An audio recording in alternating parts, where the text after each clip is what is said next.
आज एक छोटी सी बच्ची 6 साल की बच्ची ने प्रधानमंत्री को चिट्ठी लिखा है मान्यवर। उसने लिखा है, मम्मी से जब पेंसिल मांगती हूं तो मम्मी मुझे मारती है। मम्मी जब पेंसिल मांगती हूं तो मम्मी मुझे मारती है। वो कीर्ति दुबे पूछ रही है मान्यवर, मोदी जी कहां है, मोदी जी कहां है।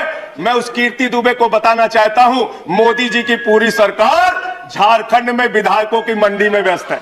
विधायकों की मंडी में व्यस्त है। विधायक के खरीदने में लगे मान्यवर, विधायक खरीदने में लगे। ये पूंजीपतियों की सरकार चल रही है, पूंजीपतियों की गुलामी करने वाली सरकार चल रही है, जो इस देश के अंदर महंगाई बढ़ाने का काम करती है। आपके प्रधानमंत्री साहब और आपकी सरकार ने कहा, गरीब भाइयों बस आप शौचालय लो, महंगा गैस सिलेंडर लो, 5 किलो सूखा अनाज लो।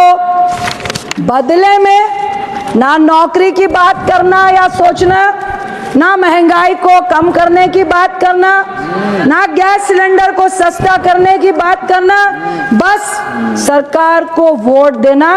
तुम्हारी तरक्की की जो सीढ़ी है ना, इससे ऊपर नहीं जा सकती है। क्या यही गरिमापूर्ण अधिकार है? नौजवान कहता है नौकरी दे दो, सरकार कहती है पैसा नहीं है, अग्निवीर लेके 4 साल की नौकरी करो।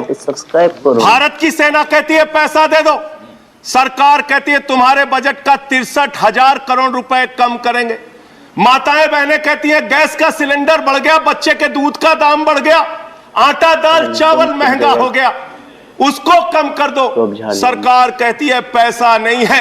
किसान कहता है फसल का दाम दे दो, फसल का दाम दे दो, सरकार कहती है पैसा नहीं है।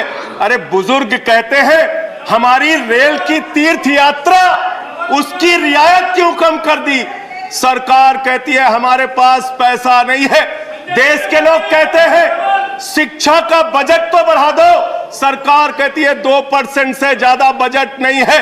अरे स्वास्थ्य का बजट तो ठीक कर दो, मोदी जी सरकार कहती है पैसा नहीं है। नहीं sir, I am not telling, इसी चेयर से कहा गया जब बोलते रहो तो किसी को पॉइंट ऑफ ऑर्डर नहीं देंगे। No no sir, no I am not telling.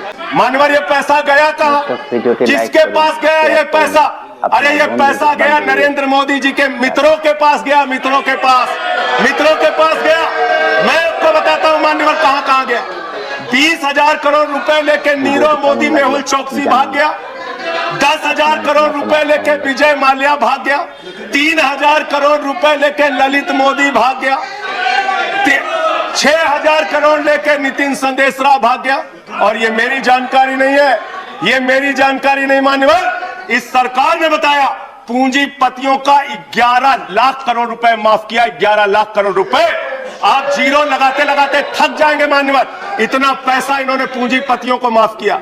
और इस सरकार को एक सनक है, इस सरकार को एक सनक है, मोदी सरकार को एक सनक है, उसको ये सनक है हमको अपने मित्र को अमीर बनाना है, हमको अपने मित्र को अमीर बनाना है, हमको अपने मित्र को दुनिया का सबसे बड़ा अमीर बनाना है। और मालूम है मान्यवर उसको कितना कर्जा दिया इस सरकार ने?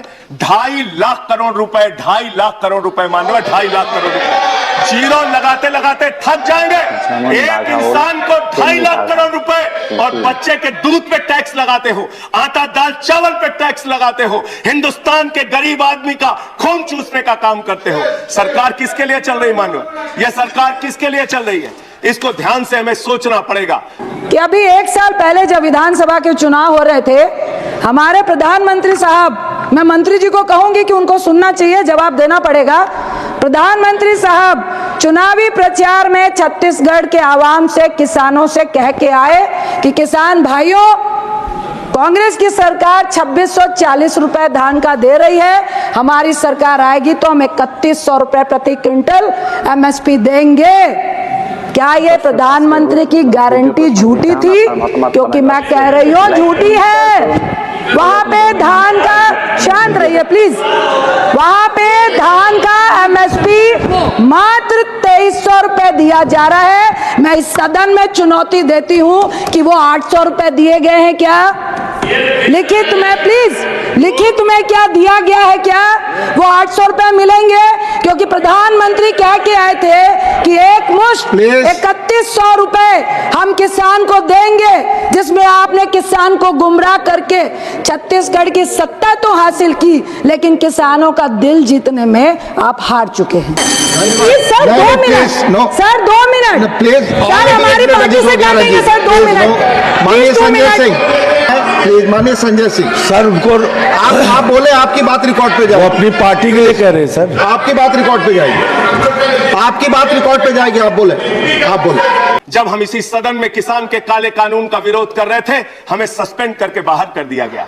1 साल के बाद ये सरकार कहती है अब हमें होश आ गया, हमारी तपस्या में कमी रह गई, हम काला कानून वापस ले रहे हैं। क्यों भाई, 1 साल पहले कानून वापस ले लेते तो 750 किसानों को शहीद नहीं होना पड़ता। 34,000 करोड़ रुपए बैंकों का घोटाला डीएचएफएल ने किया और 29 करोड़ रुपए भारतीय जनता पार्टी को चंदा दिया है। मान्यवर, इनसे हिसाब मांगना चाहिए। क्यों नहीं जाती ईडी इनके पास, क्यों नहीं जाती सीबीआई इनके पास? इनसे सवाल पूछना चाहिए। बात खत्म कर रहा हूं, मेरा लास्ट पॉइंट। सर, ये सरकार पूंजीपतियों के लिए काम करती है। सरकार, एक बिल्डर गुजरात के अंदर सीआर पाटिल के इलाके में, उसके लिए रास्ता बनाने के लिए राधा कृष्ण का मंदिर गिरा दिया इन्होंने। Point of order, Radha I have to Krishna take- का I have मंदिर to गिरा take the दिया। point of order. 1100 Please, one second, Bhajpa के कार्यकर्ताओं ने under which इस्तीफा rule? दिया। One second. 1100 One भाजपा के second, कार्यकर्ताओं ने one इस्तीफा second, दिया। one second. सर, ये Point of इसी order, चेयर से कर- MLA. इसी चेयर से कर- आप आयुष्मान की बात कर रहे थे कि हम 5 लाख रुपए दे रहे हैं। सभापति जी, सच्चाई ये है, आप इम्प्लीमेंटेशन, मैं कहूंगी बढ़िया योजना थी, आपको अच्छा करने के लिए इम्प्लीमेंटेशन को देखना चाहिए था, नीचे क्या हो रहा है वो देखना चाहिए था।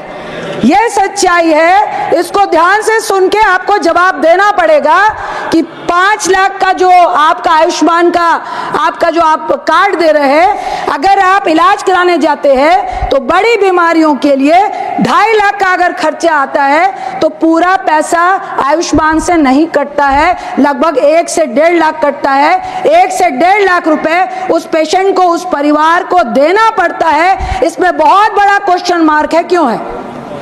इसके लिए फिर मैं छत्तीसगढ़ का एग्जाम्पल देती हूं। छत्तीसगढ़ के 1400 करोड़ रुपए आयुष्मान के बकाया है। शेम ऑन यू कि यहां पर आप भाषण देते हैं, दूसरी तरफ गरीब जब इलाज कराने जाता है तो स्टेट की सरकार कहती है कि हमारे पास पैसा नहीं है, भुगतान का तो देंगे क्या? क्या ये सही नहीं है कि छत्तीसगढ़ का 600 करोड़ रुपए का भुगतान, 600 करोड़ का भुगतान आपने नहीं किया है, और वहां के प्राइवेट अस्पताल जिनको आप भाषण में बड़े बड़े अक्षरों में कहते हैं कि हर प्राइवेट अस्पताल आयुष्मान के तहत इलाज करेगा, नहीं कर रहा है।